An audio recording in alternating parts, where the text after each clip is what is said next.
योगी आदित्यनाथ 2027 में उत्तर प्रदेश के मुख्यमंत्री नहीं बनेंगे, बल्कि 2027 में योगी आदित्यनाथ के साथ कुछ ऐसा होने वाला है जिसकी खबर किसी को भी नहीं है। दरअसल बीजेपी और आरएसएस योगी आदित्यनाथ को लेकर कुछ आगे बड़ी प्लानिंग कर रही है। नमस्कार, मैं हूं वैभव दीक्षित। ये अटकलें बहुत दिन से चल रही हैं कि क्या 2027 में योगी आदित्यनाथ उत्तर प्रदेश के मुख्यमंत्री नहीं रहेंगे। हालांकि अमित शाह का एक बयान आ जाता है जिसमें वो कहते हैं कि वो रिपीट कर रहे हैं, जिसके बाद सारी बातें जो है वो धरी की धरी रह जाती हैं और लोग फिर से मानने लगते हैं कि योगी आदित्यनाथ ही 2027 में सीएम फेस होंगे बीजेपी के लिए। लेकिन होगा कुछ ऐसा तरीका, लेकिन दूसरा होगा। दरअसल योगी आदित्यनाथ 2027 तक उत्तर प्रदेश के मुख्यमंत्री रहेंगे। उन्हीं के फेस पर 2027 में उत्तर प्रदेश में होने वाले विधानसभा के चुनाव लड़े जाएंगे। लेकिन जैसे ही उत्तर प्रदेश में भाजपा लगातार तीसरी बार अपनी सरकार बनाएगी, वैसे ही योगी आदित्यनाथ को दिल्ली बुला लिया जाएगा और योगी आदित्यनाथ के लिए दिल्ली में एक बड़ा प्लान तैयार करके रखा गया है। बड़ा प्लान यह है कि योगी आदित्यनाथ को 2027 से 2029 के बीच में इस हिसाब से तैयार किया जाएगा कि वो मोदी के उत्तराधिकारी बन जाए, यानी कि बीजेपी की जो पीएम कुर्सी खाली होगी, पीएम की जो कुर्सी खाली होगी, उस पर बैठेंगे योगी आदित्यनाथ। अब ऐसा सवाल इसलिए आ रहा है क्योंकि योगी आदित्यनाथ देखिए उत्तर प्रदेश में एक लंबा समय दे चुके हैं, ऐतिहासिक कार्यकाल रहा, साथ ही साथ नरेंद्र मोदी का भी यही पूरा मामला रहा। अब नरेंद्र मोदी के साथ में उनका एज फैक्टर फंसता है।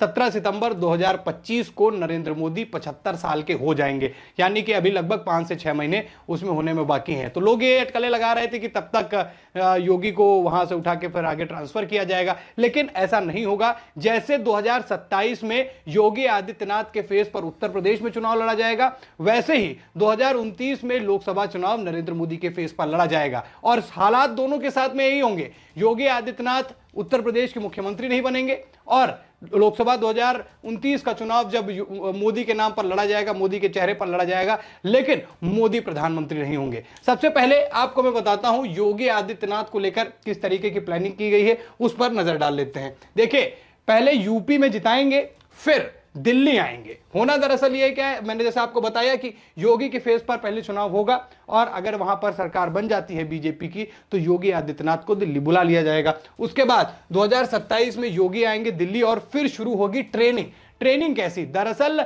अब एक चेहरे की तलाश कर रही है बीजेपी दो जगहों पर। एक, देश के सबसे बड़े प्रदेश उत्तर प्रदेश में, दूसरा मोदी का रिप्लेसमेंट। अब उत्तर प्रदेश में एक लंबे समय तक सरकार बन गई है बीजेपी की, बीजेपी ने अपनी धाक जमा ली है उत्तर प्रदेश में, तो बीजेपी को यह विश्वास है कि आने वाले समय में अभी बीजेपी उत्तर प्रदेश में रहेगी और योगी आदित्यनाथ के नाम पर एक तीसरे टर्म पर चुनाव हो जाएगा और किसी अन्य चेहरे को वहां पर बैठा दिया जाएगा। योगी आदित्यनाथ दिल्ली आएंगे, दिल्ली में अब इनकी ट्रेनिंग होगी किस तरीके से कि इनको कोई बड़ी जिम्मेदारी सौंपी जाए। अब नरेंद्र मोदी 2029 में तो रिटायरमेंट लेंगे ही लेंगे, अब ये एकदम तय माना जा रहा है। आगे वो प्रधानमंत्री नहीं रहने वाले हैं। बढ़ती उम्र हर चीज देखे, कहीं भी हो, केवल राजनीति नहीं अन्य जगहों पर इस बात का प्रभाव देखने को मिलता है और बीजेपी की तो खैर ये पॉलिसी भी है।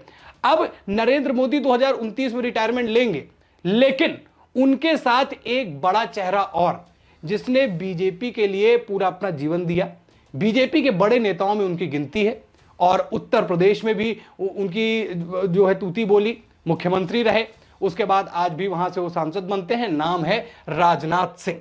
राजनाथ सिंह के बारे में आपको सारी चीजें पता ही हैं कि कैसे राजनाथ सिंह ने बीजेपी के लिए क्या क्या किया। राष्ट्रीय अध्यक्ष रहे, उसके बाद 2 बड़े पदों पर लगातार हैं और उसके बाद अब ये माना जा रहा है कि 2027 का जब समय आएगा, यानी 73 साल के राजनाथ सिंह हैं और 27 तक पहुंचते पहुंचते वो भी 75 के हो जाएंगे, तब नरेंद्र मोदी 29 में और राजनाथ सिंह 29 में एक साथ में ही वहां पर गद्दी खाली करेंगे। अब वो गद्दी किसको मिलेगी, वो सीट किसको मिलेगी? वो 2 नाम होंगे, पहला अमित शाह, दूसरा योगी आदित्यनाथ। अब आरएसएस की माने और आरएसएस के समर्थन की माने तो योगी आदित्यनाथ की तरफ जाता है। अमित शाह भाजपा की राजनीति के चाणक्य हैं, लेकिन जब पॉपुलैरिटी की बात आती है, लोगों के पसंद की बात आती है, जब लोगों के दिल से जो मांग उठती है कि किसको प्रधानमंत्री बना देना चाहिए, तो पब्लिक की तरफ से आवाज आती है योगी आदित्यनाथ। यानी अमित शाह प्लान बी के तौर पर रहेंगे। हालांकि अब ये तो जब सामने चीजें निकल कर आएंगी तब ज्यादा बेहतर समझ में आएगा,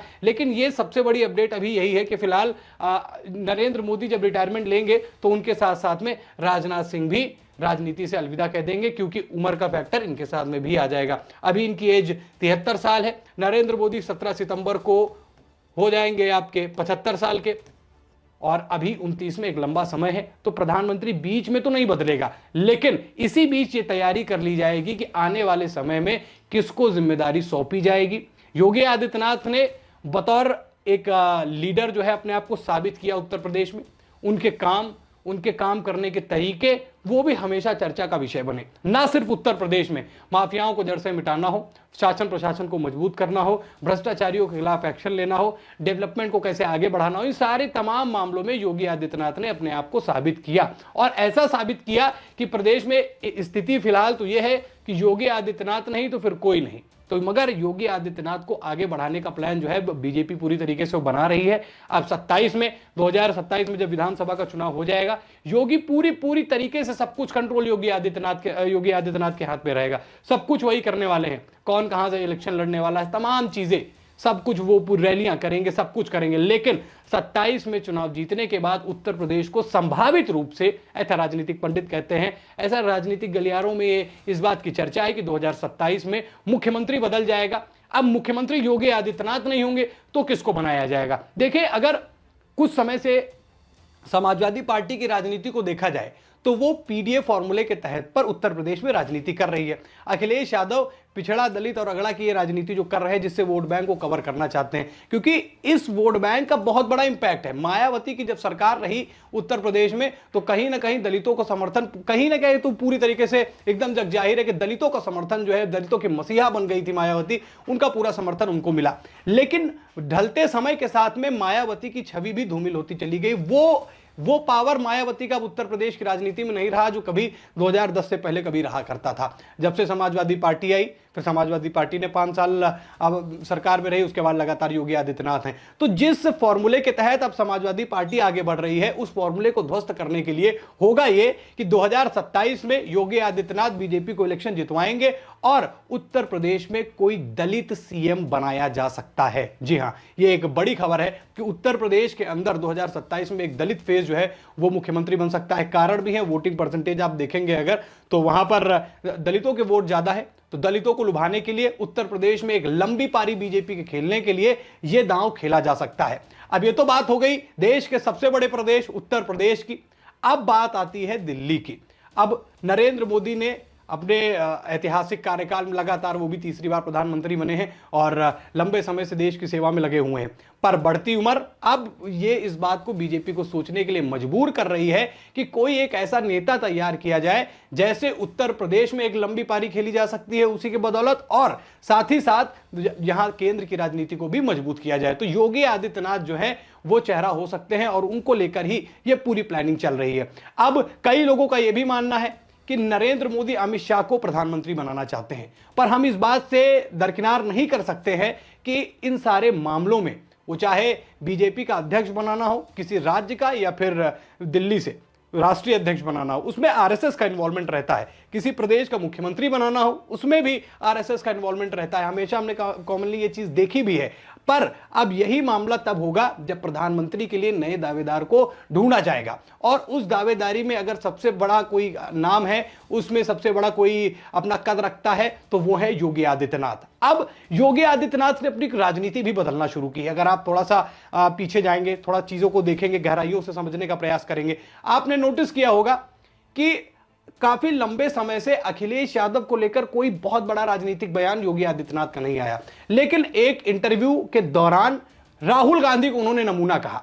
औरंगजेब विवाद में योगी आदित्यनाथ की इन्वॉल्वमेंट बहुत ज्यादा रही, चर्चा रही योगी आदित्यनाथ की कि योगी आदित्यनाथ ने यह बोला। अब इसके पीछे का कारण समझिए। अगर योगी आदित्यनाथ सेंटर स्पेसिफिक यानी कि केंद्र से जुड़ी राजनीति पर जो है अपनी बातें रखते हैं, तो उसका फायदा यह होता है कि योगी आदित्यनाथ उत्तर प्रदेश के मुख्यमंत्री ने ऐसी ऐसी बात जो है बोली है। अब वो राजनीति उत्तर प्रदेश के बाहर की है, तो माइंडसेट उनका भी क्लियर है कि केंद्र की राजनीति की तरफ जो है ध्यान बढ़ाया जाए, और योगी आदित्यनाथ के पिछले कुछ बयान भी उसी तरफ इशारा करते हुए नजर आ रहे हैं। और तभी यह माना जा रहा है कि अमित शाह का वो बयान भले ही आए कि योगी जी तीसरी बार रिपीट कर रहे हैं। योगी जी तीसरी बार रिपीट कर रहे हैं या नहीं कर रहे हैं ये तो नहीं पता, पर बीजेपी को मजबूत दिखाने के लिए वो बयान दिया गया अमित शाह द्वारा। अब योगी आदित्यनाथ की जो छवि है, योगी आदित्यनाथ ने अपने आप को जैसे मजबूत किया और बीजेपी को उत्तर प्रदेश के अंदर मजबूत किया, तो ऐसे खाली हाथ तो बीजेपी उन्हें जाने नहीं देगी और ऐसे किसी बड़े पद पर उन्हें नहीं पहुंचाएगी। उन्हें तीसरी बार भी उत्तर प्रदेश में जिम्मेदारी सौंपी जाएगी। इलेक्शन लड़ेंगे, लड़वाएंगे अपने विधायकों को, पूरे जोर शोर से पूरी ताकत लगाएंगे, स्टार प्रचारक के तौर पर वो आपको वहां पर नजर आएंगे। योगी आदित्यनाथ के भाषणों का क्या इफेक्ट पड़ता है वो शायद उत्तर प्रदेश से ज्यादा अन्य राज्यों में पता चलता है। आप हरियाणा में देख लीजिए, आप जम्मू कश्मीर में देख लीजिए, आप महाराष्ट्र में देख लीजिए, आप दिल्ली में देख लीजिए, एक नारा आता है, कटेंगे तो बटेंगे। वो हरियाणा हो, जम्मू कश्मीर हो, महाराष्ट्र की राजनीति में उसका प्रभाव आपको पता होगा क्या हुआ, बैनर लग गए, पोस्टर लग गए, वो दिल्ली इलेक्शंस तक वो काम आया। तो योगी आदित्यनाथ को इसी तरीके से इस्तेमाल करने का प्लान जो है वो बीजेपी बना रही है और संभावित रूप से 2027 में यही होगा और 29 तक उनको पॉलिश किया जाएगा। फिर 29 में नरेंद्र मोदी जो है वो उन्हीं के चेहरे पर इलेक्शन लड़ने के बाद में एक नया पीएम देश को मिलेगा। भारतीय जनता पार्टी अगर जीतती है, और वैसे भी नया पीएम ही मिलेगा अगर विपक्ष भी कोई जीत के आता है, पर अगर बीजेपी जीतती है तब भी एक नया पीएम देखने को मिलेगा। यानी कि नरेंद्र मोदी जो है अब उस उम्र पर बढ़ रहे हैं, उस कगार पर पहुंच रहे हैं कि एक नया उत्तराधिकारी उनके तौर पर उनके जाने के बाद जो है ढूंढा जाए, जो उस मामले को संभाला जा सके। योगी आदित्यनाथ को पर्याप्त 2 सालों का समय दिया जाएगा और उसी बीच उनको एक बड़ी जिम्मेदारी दी जा सकती है। अब प्रधानमंत्री वाले रेस में हो सकता है कि कई अन्य दावेदार भी आ जाएं। राजनाथ सिंह भी रिटायर होंगे। राजनाथ सिंह रिटायर होंगे तो उनकी भी जिम्मेदारी किसी न किसी को दी जाएगी। देखिए, रक्षा मंत्रालय हो, गृह मंत्रालय हो, प्रधानमंत्री का पद हो, ये 3 प्रमुख पद होते हैं देश के और इनके ऊपर तमाम बड़ी जिम्मेदारियां होती हैं। तो ऐसे इस समय में योगी आदित्यनाथ के लिए यह मौका होगा कि अपने आप को 2 सालों में वहां पर साबित करेंगे, चीजें सीखेंगे। और अगर प्रधानमंत्री को लेकर भी कोई नया चेहरा सामने निकल कर आता है तो राजनाथ को कौन रिप्लेस करेगा, अमित शाह को अगर अलग जिम्मेदारी दी जाती है तो अमित शाह वाले प्लेस को कौन रिप्लेस करेगा, तो वो उन 2 जगहों पर योगी आदित्यनाथ का नाम आ सकता है। यानी कि उत्तर प्रदेश की राजनीति से योगी आदित्यनाथ अब धीरे धीरे किनारे होंगे, वो पहुंचेंगे सेंट्रल और जैसे कहते हैं प्रमोशन, उनका एक प्रमोशन होगा और वो केंद्र की राजनीति में एक्टिव होते हुए नजर आएंगे। क्या उत्तर प्रदेश की जनता योगी आदित्यनाथ के बाद, क्या योगी आदित्यनाथ के बिना बीजेपी को स्वीकार करेगी उत्तर प्रदेश में? और क्या योगी आदित्यनाथ को वाकई अब सेंट्रल भेजने की आवश्यकता है, केंद्र भेजने की आवश्यकता है? और बीजेपी को क्या इस बात की आवश्यकता है कि नरेंद्र मोदी की जगह अब कोई एक रिप्लेसमेंट ढूंढने का ये सही समय है, तो उस पर योगी आदित्यनाथ को तैयार किया जाए 2027 के बाद? अपनी राय दोस्तों कमेंट में जरूर बताइएगा। खबर में इतना ही। वीडियो को लाइक और शेयर करें, चैनल पर नए हैं तो चैनल को जरूर सब्सक्राइब करें। फिर मिलते हैं एक नई खबर के साथ, तब तक के लिए धन्यवाद।